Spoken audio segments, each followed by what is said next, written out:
ورحمة الله وبركاته.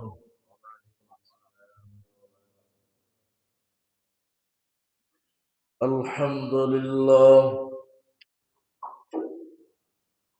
الحمد لله نحمده ونستعينه ونستغفره ونؤمن به ونتوكل عليه ونشكره ولا نكفره ونعوذ بالله من شرور أنفسنا ومن سيئات أعمالنا من يهده الله فلا مضل له ومن يضلله فلا هادي له ونشهد أن لا إله إلا الله وأن محمدا عبده ورسوله أرسله بالحق بشيرا ونذيرا وداعيا إلى الله بإذنه وسراجا منيرا فقد قال الله تعالى في شان حبيبه ومحبوبه مخبرا وآمرا إن الله وملائكته يصلون على النبي يا أيها الذين آمنوا صلوا عليه وسلموا تسليما اللهم سيدنا مولانا محمد وعلى آله سيدنا مولانا محمد اللهم صل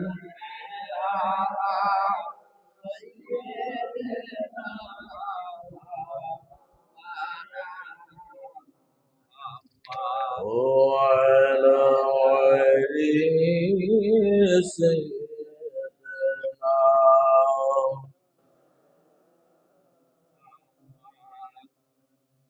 معرجتك حبيب الله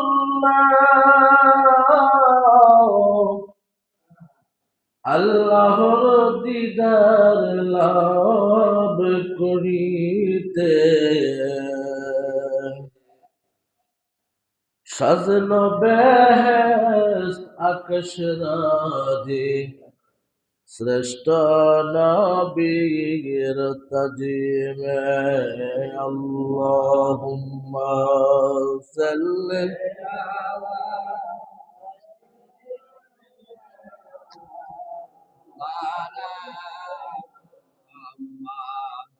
وعلى آل سيدنا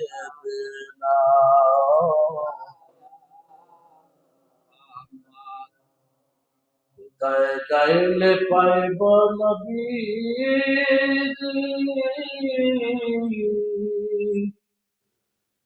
আপনার নূরের দর্শন দয়া করে দেখা দাও গো স্বপ্নে আসিয়া এক নজর আল্লাহুম্মা সাল্লি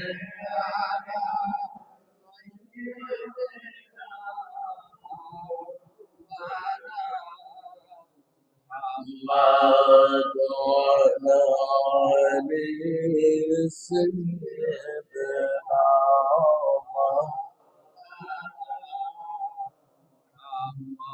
لا إله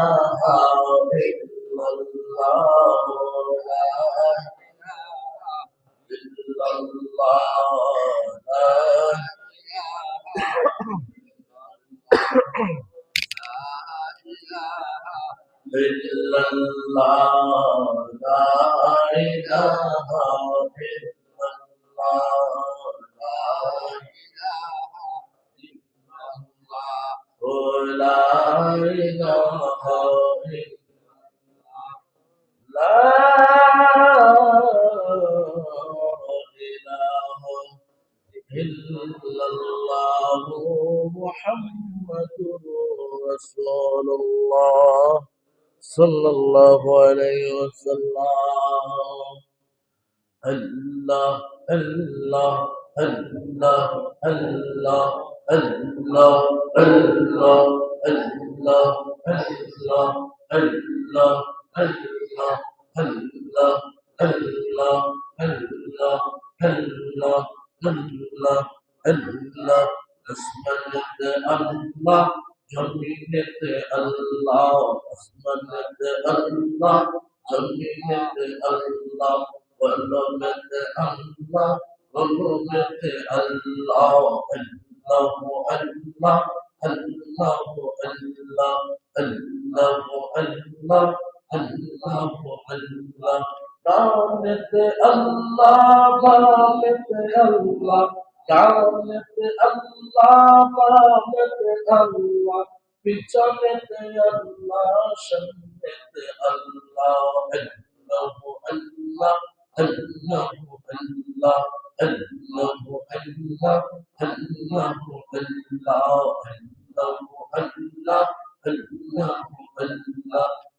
الله الله الله বৃষ্টির পানির ফোটায় ফোটায় জিকির করে তারায় তারায় আসমান পানির ফোটায় ফোটায় জিকির করে তারায় তারায় গাছের ডালের পাতায় পাতায় তারা জিকির করে আল্লাহ আল্লাহ আল্লাহ আল্লাহ আল্লাহ আল্লাহ الله الله الله الله الله الله الله لا إله إلا الله محمد رسول الله صلى الله عليه وسلم اللهم صل وسلم وبارك عليه সম্মানিত উপস্থিতি মুসলমান کرام আল্লাহ পাক রব্বুল আলামিনের দরবারে লক্ষ কোটি শুকরিয়া আদায় করতে যাচ্ছি যে মহান রব্বুল আলামিন আমাদেরকে অত্যন্ত মায়া করে মহব্বত করে মহান আল্লাহ তাআলার পছন্দনীয় একটা মাস যে মাসটার নাম হচ্ছে মেরাজ এর মাস আর আমরা এটাকে পরিচিত হিসেবে মেরাজ হিসেবে আমরা জানি কিন্তু এটা আরেকটা নাম হচ্ছে রজব রজবের চাঁদ এই রজব শব্দের অর্থ হচ্ছে বদির রজব শব্দের অর্থ হচ্ছে বদির মানে সে কানে শুনে না এই মাসে আশিকে রাসূল দ্বারা আল্লাহর হক্কানি পিয়ারা বান্দা দ্বারা তারা অন্যায় যদি করে ফেলে এই মাসে তারা কানে শুনে না এই মাসের অন্যায়গুলো আল্লাহ তাআলা গোপনে গোপনে মাফ করে দেয় বলে সুবহানাল্লাহ। আজকের আলোচ্য বিষয় হচ্ছে রজবের 27শে রজনী যেই একটা ঘটনা ঘটেছিল সেই ঘটনা হলো মেরাজে আমার নবীকে নিয়ে গেছিলেন সেই সম্পর্কে নিয়ে আল্লাহ কালামে পাকের মধ্যে সূরাতুল বানী ইসরাইল 15 নম্বর পারা। প্রথমেই সূরাতুল বানী ইসরাইলের প্রথম থেকে আল্লাহ তাআলা আল্লাহর হাবিবের সম্পর্কে, মেরাজের সম্পর্কে নিয়ে কিছু আলোচনা করেন। বিসমিল্লাহির রহমানির রহিম। সুবহানাল্লাযী أسرى بعبده ليلا من المسجد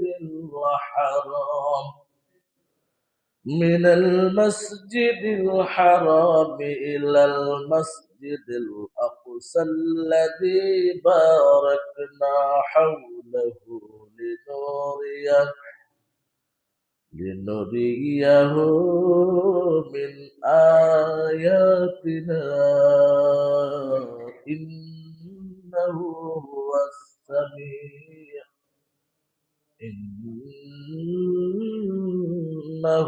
هو السميع البصير।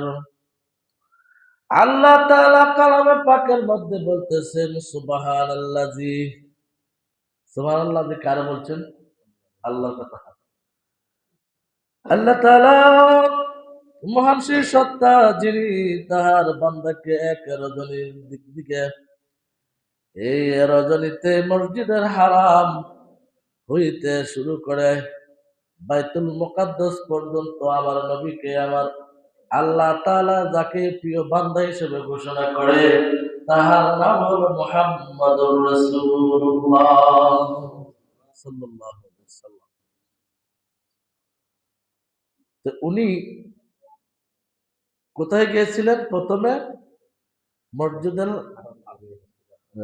মসজিদুল হারাম থেকে মসজিদুল আকসা, যেখানে এই উদ্দেশ্য করার কারণ হলো যে পৃথিবীর মধ্যে মানুষ যারা আছে তাদেরকে বিশ্বাস করানোর জন্য। আমি এই আয়াতের তাৎপর্য পড়েছি, ব্যাখ্যা পড়েছি, পরে দেখলাম যে এই বাইতুল মুকাদ্দাস পর্যন্ত কেন আল্লাহ তাআলা এই আয়াতের মধ্যে আনলেন। মসজিদুল হারাম থেকে বাইতুল মুকাদ্দাস পর্যন্ত দেখুন সাধারণ কোনো দূরত্ব না, যথেষ্ট একটা দূরের ব্যাপার স্বভাব। একই রাতের ভিতরে যাওয়া এবং আসা এটা সম্ভব না, গোড়াতে দৌড়াইও সম্ভব না। এই জন্য আল্লাহ তাআলা প্রাথমিক মানুষের ব্রেনের মধ্যে প্রাথমিক অবস্থাকে ওয়াশ করার জন্য, ব্রেনের মধ্যে একটু চিন্তা গবেষণা করার জন্য প্রাথমিক আল্লাহ তাআলা কোরআন আয়াতের মধ্যে একথা বললেন, মসজিদুল হারাম থেকে মসজিদুল আকসা পর্যন্ত আমার নবীকে ভ্রমণ করেছে। সুবহানাল্লাযী আসরা বিআবদি, আমার বন্ধু, আমার বান্দাকে, লাইলাম মিনাল মসজিদিল হারাম, আমি রাতের কিছু অংশের মধ্যে আমার প্রিয় নবীকে কি করছি? মসজিদুল হারাম থেকে ইলাল মসজিদুল আকসা, মসজিদ আকসা পর্যন্ত আমি ভ্রমণ করেছি। বারাকনা হাওলাহু লিনুরিয়াহ মিন আয়াতিনা ইন্নাহু হুয়া সামিউল বাসীর। আল্লাহ তাআলা এই চতুর্দিকে আল্লাহ তাআলার খায়রা বরকত দ্বারা মহিমান্বিত করে সেই সময়টাকে আল্লাহ তাআলা পুত পবিত্র করে সকলকে ঘুমের মধ্যে পালাইয়া, সকল কারিগরির কাটাকে নিস্তব করে রাখিয়া, হ্যাঁ, এবং চন্দ্র এবং সূর্যকে অর্ডার দিয়া, হুকুম করিয়া, রাত্রকে স্থির রাখাইয়া আল্লাহ তাআলা হুকুম করে দিলেন, হে রাত্র তুমি আর সামনে আগাইও না। বলেন না সুবহানাল্লাহ। তুমি আর সামনে আগাইও না, আয় গরির টাইম, তুমি আর সামনে আগাইও না। আমি এখন থেকে যে সময়টা অতিবাহিত করব, এটা দুনিয়ার কোন সৃষ্টি জগতের জন্য নয়, এটা একমাত্র আমি আমার মাহবুবের জন্য। বলেন না সুবহানাল্লাহ। আমি আবার এবং আমার মাহবুবের জন্য, এর মধ্যে কোনো আর কথা নাই। এখন থেকে শুরু করে যতটুকু সময় যাবে, এই সময়টা হবে আমার এবং আমার প্রিয় দোস্ত হাবিবুল্লাহর সঙ্গে সময়টা। তখন আল্লাহ তাআলা এই সময়ের মধ্যে কাকে পাঠাইছিলেন? জিবরিল আলামিন। তো জিবরাইল আলাইহিস সালামকে ডাক দিয়ে বললেন, জিবরাইল যাও, চলে যাও দৌড়াইয়া আমার নবী মুহাম্মদ সাল্লাল্লাহু আলাইহি সাল্লামকে আমি যে মেরাজে আনবো, আনার আগে আমি 40 বছর আগে আমি একটা পোশাক তৈরি করেছিলাম। কোথায়? জিবরাইল আলাইহিস সালাম প্রশ্ন করলেন, কোথায়? জান্নাতের মধ্যে আমার নবী যেখানে ঘুমাইবে থাকবে, যেখানে থাকবে আমার নবী বসবাস করবে, ওই জায়গার মধ্যে আমার নবীর মনোনীত একটা রুম, যে রুমের মধ্যে আমি আল্লাহ তাআলা একটা টেবিল সাজাইয়া, টেবিলের চতুর্দিকে আমি 40,000 ফেরেশতা দিয়ে পাঠাইয়া রাখছি। আমার বন্ধু দোস্ত মুহাম্মদুর রাসূলুল্লাহ সাল্লাল্লাহু আলাইহি সাল্লামের জুব্বা মুবারক, এই পায়জামা মুবারক অথবা এই কাপড় মুবারককে তারা দাঁড়াইয়া দাঁড়াইয়া 40,000 ফেরেশতারা আজও পর্যন্ত তারা হাঁটিয়া হাঁটিয়া পা পা করে টেবিলের চতুর্দিকে ঘেরাও করে হাঁটে আর সালাম বাড়ায়, বলেন না সুবহানাল্লাহ। জিবরাইল আলাইহিস সালাম ডাক দিয়া বললেন, হে রব্বুল আলামিন, তাহলে আমি কি এই মুহূর্তে জুব্বা মোবারক কি আমার রাসূলের দরবারে নিয়ে যাব? হ্যাঁ, রাসূলের দরবারে নিয়ে যাবে। তখন জিবরাইল আলাইহিস সালাতু ওয়াস সালাম উনি কি করলেন? যখন বেহেশতের মধ্যে নবী করিম সাল্লাল্লাহু আলাইহি সাল্লামের জুব্বা মোবারকের কক্ষের মধ্যে প্রবেশ করলেন, প্রবেশ করার পর সকল ফেরেশতারা মারহাবান আহলান সাহলান বলিয়া উনাদের ফেরেশতাদের সর্দার জিবরাইল আলাইহিস সালামকে স্বাগতম জানাইলেন। স্বাগতম জানানোর পরে জিবরাইল আলাইহিস সালাম বললেন, হে আমার ভাইয়েরাও, হে আল্লাহর ফেরেশতারা, রাসূলের জুব্বা মোবারক পাড়া দেনেওয়ালা এবং দেখে দেখে দুরূদ শরীফ পড়নেওয়ালা, সালাতু সালাম জানানেওয়ালা, আজকের পর থেকে তোমরা এই জুব্বার ডিউটি তোমাদের শেষ হয়ে যাবে। সকলে কান্না শুরু করে দিল।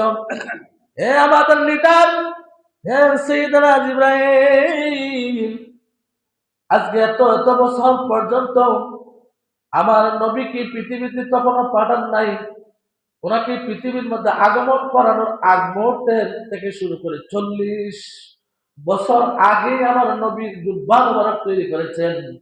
এই জুব্বা মোবারককে আমরা আজকের এবং কালকে নয়, একদিন, 2 দিন নয়, 3 দিন, 1 বছর নয়, 2 বছর নয়, আমার আল্লাহ তাআলা আমাদেরকে নবী পৃথিবীতে আসার আরো 40 বছর পার হয়ে গেল। এত এত বছর পর্যন্ত এই জুব্বা মোবারককে দাঁড়াইয়া দাঁড়াইয়া সালাম জানাইলাম, আমাদের এখনো তৃপ্তি মিটে না, এখনো তৃপ্তি আসে নাই। কোথায় নিয়ে যাচ্ছ? যে জুব্বা তার মালিকের কাছে নিয়ে যাচ্ছি। না না, আমাদেরকে নিয়ে যাও। যে জুব্বাকে দেখে এত প্রেমিক হয়ে গেলাম, যার জুব্বার এত আশেক হইতে পারি, তাকে দেখলে না জানি কত বড় আশেক হইতে পারি। বলেন না সুবহানাল্লাহ। জিবরাইল আলাইহিস সালাম ডাক দিয়ে বললেন, হে আশেকেরা, তো চলে আসো, আমার সঙ্গে আসো। 40,000 ফেরেশতাদেরকে নিয়া মক্কা নগরী যখন চলে গেলেন, উম্মে হানির ঘরে যাইয়া যখন দেখলেন আমার নবী ঘুম মুবারকে নিদ্রা অবস্থায় আছেন, বলেন না সুবহানাল্লাহ, শায়িত আছেন, নবী কেমনে ডাকবো কেমনে ডাকবো, আল্লাহর সঙ্গে কালেকশন লাগাইয়া জিবরাইল আলাইহিস সালাম ডাক দিয়ে বললেন, হে রব্বুল আলামিন, নবীর তো অন্তর কখনো ঘুমায় না, আমি কেমনে ডাক দেই, আমার তো বেয়াদবি হবে। হে রব্বুল আলামিন, আপনি আমাকে সিস্টেম বাতায় দেন, আমি কেমনে ডাক দিব।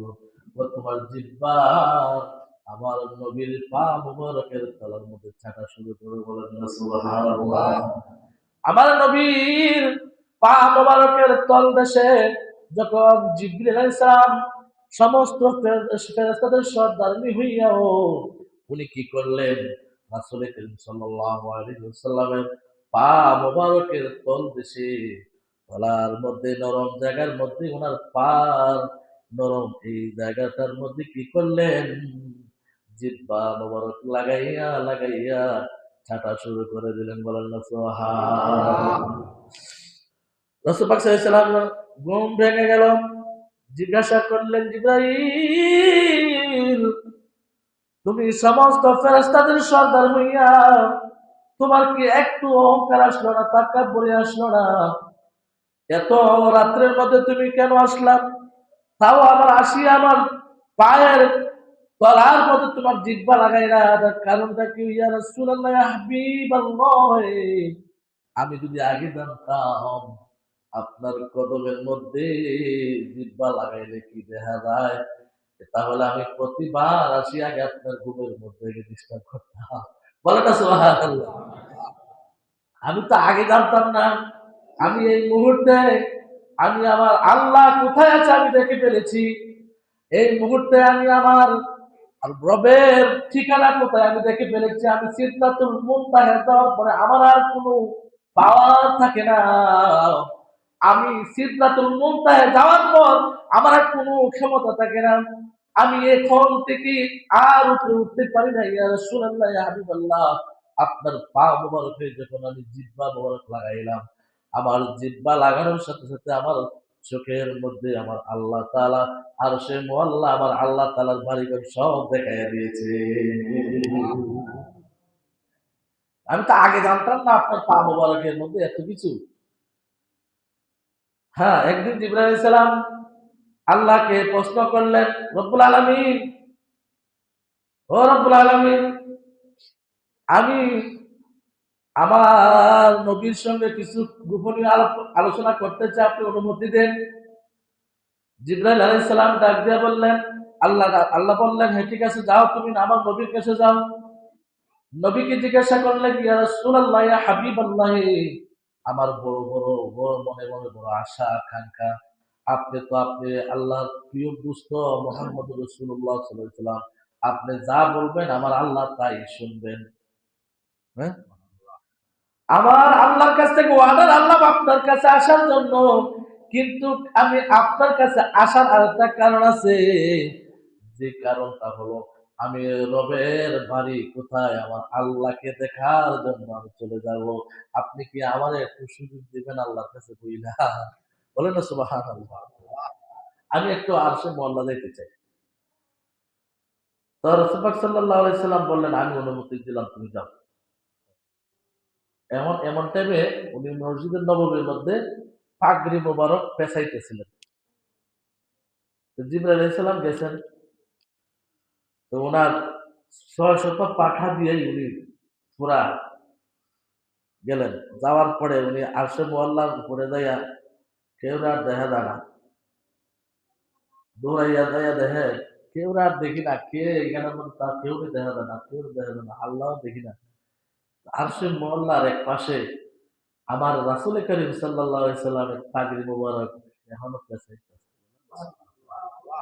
আসতে পেলেন? আমার রাসূল করিম সাল্লাল্লাহু আলাইহি সাল্লাম তখন যেখানে দেখে গিয়েছিলেন পাগড়ি মোবারক পেঁচাইতেছেন, সেই জিবরাইল আলাইহিস সালাম যাইতে কতক্ষণ সময় লাগছে আরশে মুআল্লায়। সেখানে যাওয়ার পর উনি যাইয়া দেখেন আর কেউ দেখি না, শুধু একমাত্র নবী মুহাম্মদ সাল্লাল্লাহু আলাইহি সাল্লামকে আমি যাইয়া দেখি পাগড়ি মোবারক এখনো পেঁচাইতেছে। সুবহানাল্লাহ। উনি আর কাউকে না দেখিয়া উনি মনে মনে ভাবলেন না, আমি যাকে দেখেছি মদিনায় সে আবার আরশে মুআল্লায়, এটা কেমন করে সম্ভব? না না না, আমি আবার মদিনাতে যাব, আমি ওনার সঙ্গে কোনো কথা বলবো না। মদিনায় আসিয়া আবার মসজিদে নববীর মধ্যে এখনো দেখে এখনো পাগড়ি মোবারক বাঁধা হয় নাই। মদিনায় আসিয়া কই, ইয়া রাসূলুল্লাহ, ঘটনা কি? তো তুমি আমারে চিনো নাই, না চেনার কারণে আল্লাহরে তালাশ করো তুমি।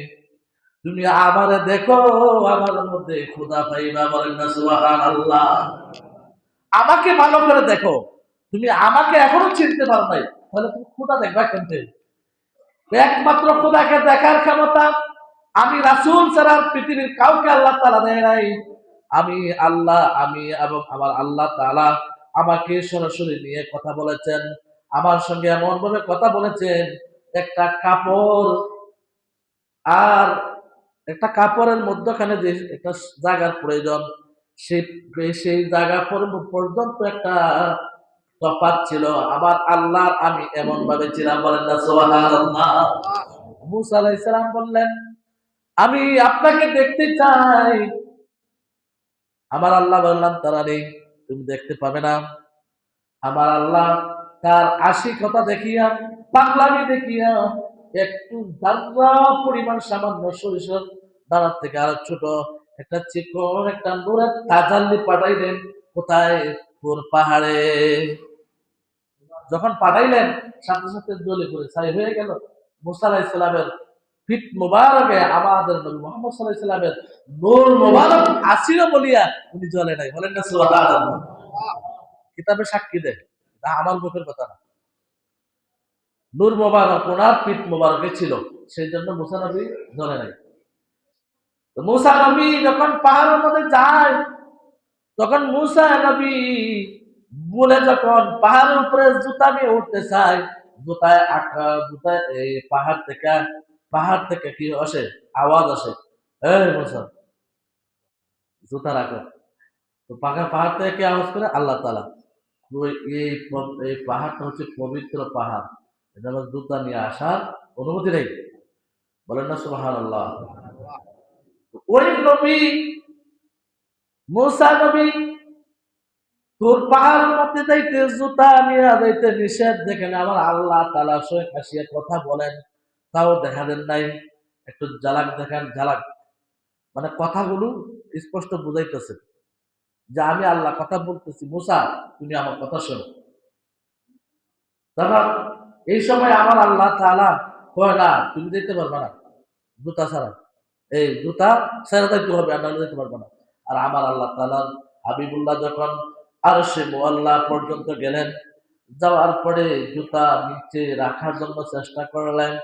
আরশে মুআল্লার আওয়াজ করে গেল, জবান খুলে বলল, রব্বুল আলামিন আপনার হাবিবুল্লাহ আসতেছে, বড় খুশি হইতেছি, কিন্তু জুতা মোবারকটা যদি নিচে রাখে খুশি হইতে পারবো না। আপনার হাবিবের জুতা মোবারকের ধুলি আমি আরো ধন্য হতে চাই। ইয়া রাসূলুল্লাহ, আপনার জুতা মোবারক নিচে রাখার প্রয়োজন নাই, আপনার অনুমতি আছে। ইয়া রাসূলুল্লাহ, আপনার জুতা মোবারক নিয়ে আসেন, আপনার জুতা মোবারকের ধুলি মোবারক পেয়ে ধন্য হতে চান সে আল্লাহ। এত সেই নবীর উম্মত হতে পেরেছি আমরা। আমরা এতটুকু আর দিতে পারবো না, যদি আল্লাহ সুযোগ দেয় আজকে রাত্রে সময় পাইলে ইনশাল্লাহ আলোচনা করব। আমার নবী মেরাজে যাওয়ার পর আমার নবীর উপর আরো তুফান বাইরে গেছিল।